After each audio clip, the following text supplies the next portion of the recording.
Sin City was a revolutionary comic series by Frank Miller. It was a series of graphic novels and short stories exploring the residents of Sin City through a hyper-noir black and white lens, including a thug hunting down a conspiracy to avenge his one-night stand, a man sentenced to jail for saving a little girl, his quest to get his life back, or a man trying to stop a war between the cops and crooks from destroying the city.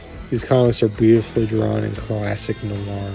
The art is an experiment in beautiful minimalism, while the stories, while schlocky at times, are usually deep meditations on pain and grief, and are also just cool guys being cool, let's be honest. It's one of my favorite comic series, and maybe, I'm just going to say it's Frank Miller's best work. So, in the early 2000s, Robert Rodriguez decided, what if I adapted this into a movie? Now, Rodriguez is a very hit or miss director for me. He's made a lot of movies I love, but he's also fallen down and made a lot of crap that fits more on Channel Awesome than a movie theater screen.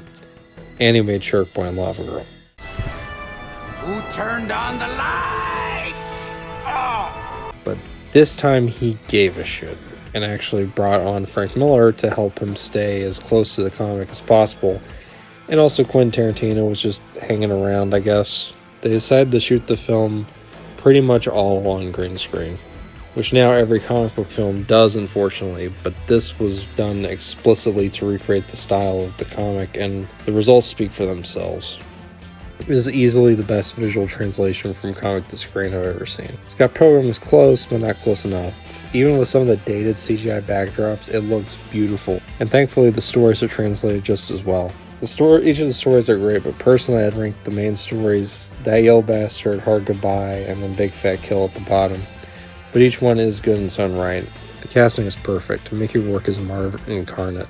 And Bruce Willis gives a performance that was either him trying to be subtle and collected, or he wasn't giving a shit, but it works either way. The film translates the world and mythos perfectly, where this is a city on the verge of collapse, held up by a few flawed people. And we see those flawed people triumph over their self-destructive systems. The movie's good, and that's all I'm trying to say. And I'd highly recommend it. There's just one problem: the extended cut. The cut on most streaming services, popular Blu-ray releases, and piracy sites is a literal scam. The extended cut boasts 20 extra minutes, except those 20 extra minutes are not actually 20 extra minutes. It adds a scene from the comic where Marv talks to his mom, but other than that, it plays the same credits roll 4 fucking times. Each segment is edited into its own little mini movie, basically, so you can just watch each segment on its own, which kind of makes sense, except the intro and ending with the assassin are both put together after That Yellow Bastard. It doesn't flow very well at all, and it's set up like it's a movie, not each individual TV episodes. And if you want to try to watch it like that, you're gonna have to go into scene selection. Also, given how it's put together, it's going in a descending order of overall quality from Yellow Bastard down to Big Fat Kill, which structurally is a pretty anticlimactic ending if you're just watching the extended cut as a movie on its own. This is a pretty crappy way to watch the movie. I rewatched it with my friend Potato Man,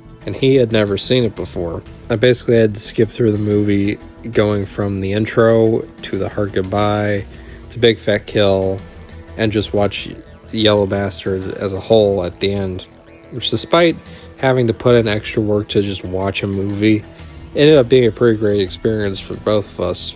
But not everyone has the patience to just skip through a movie. But because of that experience, Potato is now obsessed with the comics, which brings us full circle. I'd like to recommend the comics as well. Even though they kind of go off the rails a bit towards the latter half, it's still Frank Miller's finest work. The whole franchise is a testament to his talent. Before he unfortunately fell off pretty hard after 9/11, but the comic is just still this raw essence of Frank Miller put into a beautiful work of art. And even though Frank Miller's fallen off pretty hard, he'll always have Sin City.